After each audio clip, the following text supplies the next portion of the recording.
Dans cette vidéo, je m'apprête à vous parler de la magie du silence. Qu'est-ce que le silence peut faire dans votre vie? C'est important de rester silencieux. Et vous allez voir juste après ça.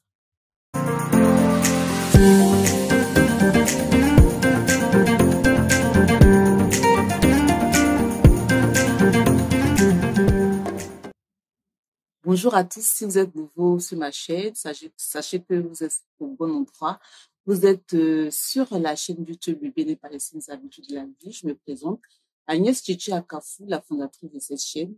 Et ici, vous allez trouver tout ce qui est bon pour votre bien-être. C'est-à-dire sur tous les plans, le plan mental, physique, psychologique et spirituel. Aujourd'hui, j'ai décidé de parler du silence, de la magie du silence. Pourquoi il faut être silencieux de temps en temps? La première raison, c'est-à-dire que le silence vous protège et vous évite des situations désagréables. Par exemple, vous êtes avec une nouvelle personne, soit un garçon ou une fille, dans les deux sens, et cette personne vous invite dans sa belle famille.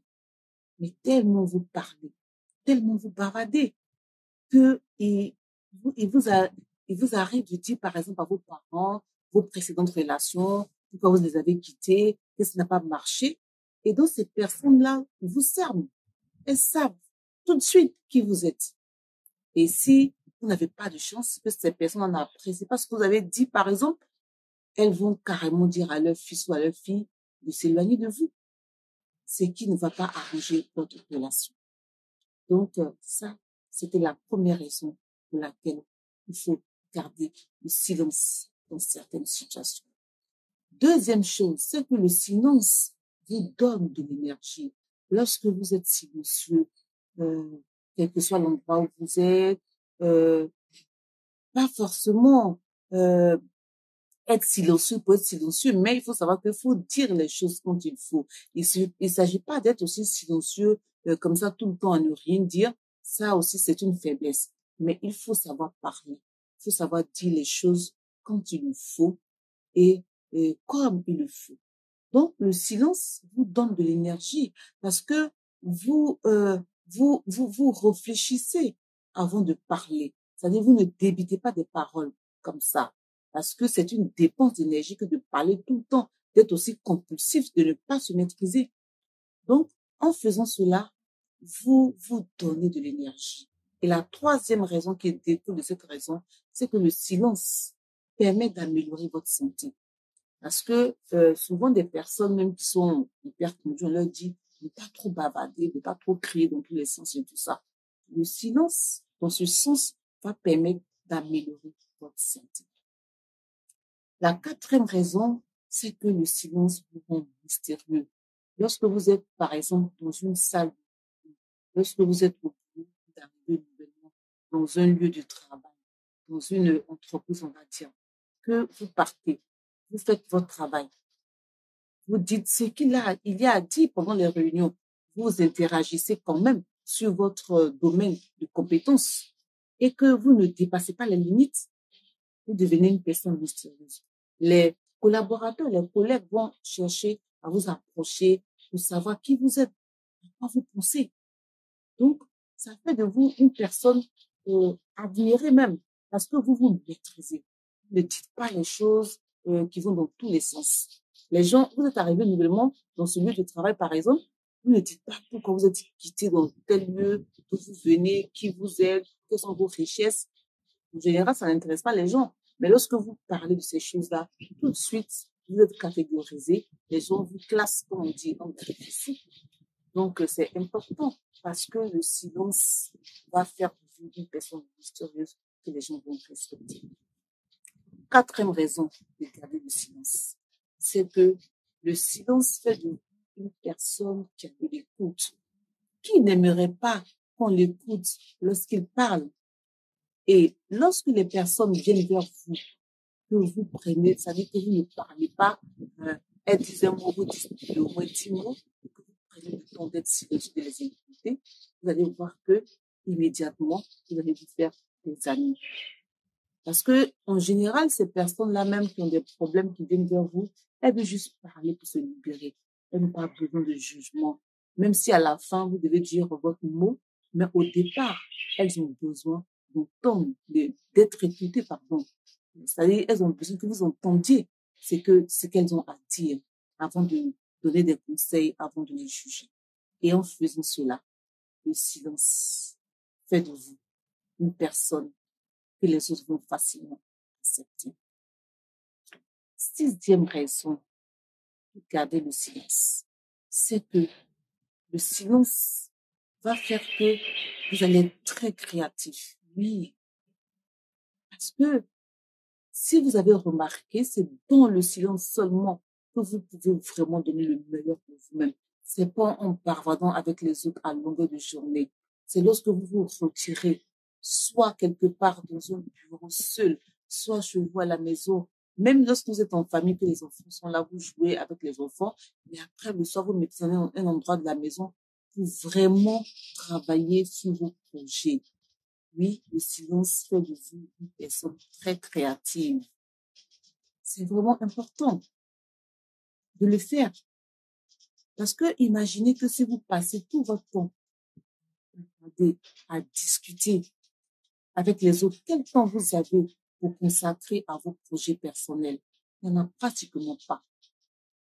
Donc, c'est important de temps en temps de garder le silence, se retirer dans un endroit où vous êtes seul, où vous êtes calme, pour travailler, pour réaliser tous vos projets.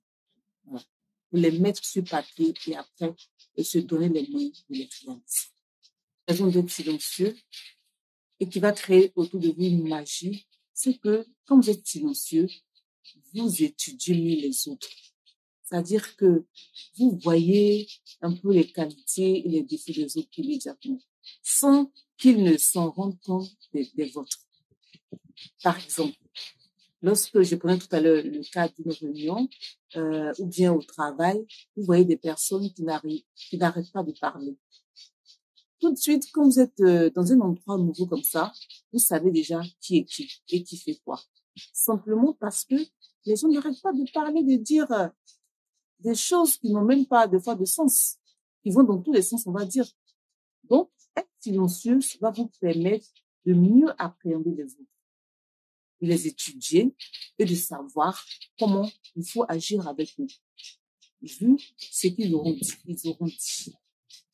Donc, le silence, dans ce sens-là, va vous permettre d'éviter des situations, encore une fois, désagréables, parce que vous allez voir que lorsque vous êtes silencieux, que les gens parlent beaucoup autour de vous, vous savez qui fait quoi, ça va vous éviter d'être souvent en confrontation avec certaines personnes, parce que déjà au départ, vous avez perçu qui sont ces personnes-là. Voilà. Qu'est-ce qu'elles font? Qu'est-ce qu'elles aiment faire? Qu'est-ce qu'elles aiment pas? Ce sont des personnes qui sont palabreuses, ce sont des personnes qui sont coloreuses et tout ça. Ce sont des personnes qui méditent sur les autres, vous allez savoir. Donc, pour ça, c'est très important de garder le silence. Et enfin, la huitième raison d'être silencieux, tout à l'heure, je parlais de mystérieux, mais sachez que c'est une raison qui découle de ce caractère de mystérieux. Le silence vous rend insondable et indéfinissable. C'est-à-dire, les gens n'arrivent pas à percevoir qui vous êtes réellement. Ils se demandent, mais attends, cette personne-là, ça fait bientôt 1 an qu'elle est là, mais elle a toujours gardé le silence. C'est-à-dire, elle parle quand il faut, elle donne son point de vue, sans plus. Elle agit dans ce domaine de compétence, sans plus. Et ça vous rend indéfinissable et insondable. Ce qui fait que vous, intérieurement, c'est-à-dire dans le silence, vous élaborez tous vos plans, vous élaborez tous vos projets que vous menez à bien parce que vous ne les divulguez pas sur la place publique. C'est de ça qu'il s'agit. C'est dans cela que le silence va créer la magie autour de vous. Vous allez avoir des réalisations, vous allez réaliser tous vos projets. Les gens ne savent pas parce que vous ne leur dites pas. Parce que vous êtes une personne, on va dire, réservée, qui parle quand il faut et ne parle pas dans tous les sens. Et un point important du silence qui fait la magie, c'est que, en général, dans les couples, si les gens arrêtaient de trop parler, c'est-à-dire lorsque une personne parle, Si l'autre partenaire prenait la peine d'être silencieux, lorsque l'autre est sur la défensive, cela éviterait beaucoup de divorces, cela éviterait beaucoup de palabres. C'est sur ce dernier point que je voulais terminer. Tout en insistant sur le fait que être silencieux, ce n'est pas le fait de toujours fermer la bouche partout. Ce n'est pas de ça qu'il s'agit. Il s'agit d'éviter toute compulsivité. Voilà. C'est-à-dire, il y a des choses qui se passent en vous, que vous voulez que tout le monde sache. Non, retenez-vous. Si vous ne pouvez pas être silencieux dans certaines conditions, il faut juste diminuer le débit de vos phrases et de vos mots. Je le dis 100 mots, par exemple, pour quelque chose de trop simple. Vous pouvez dire 50 mots. À la limite, 20 mots. La personne va entendre. Mais d'éviter, parler, souvent ça fait de vous une personne et que, on va dire, pas très intéressante pour les autres. Parce que ces personnes-là, tout de suite, se disent que si elles vous contiennent ce trait, vous êtes capable de l'utiliser. Voilà. Alors, j'en ai fini pour cette vidéo aujourd'hui sur le silence. Je vous demanderai de toujours, comme toujours, de la liker, de la partager, de faire du bien autour de vous. Ce sont des choses que nous vivons tous les jours, mais que nous ne prenons pas la peine de méditer, d'en parler, voilà, avec les autres. Donc, partagez la vidéo, likez-la, et puis voilà, à très bientôt pour une nouvelle vidéo. Ciao.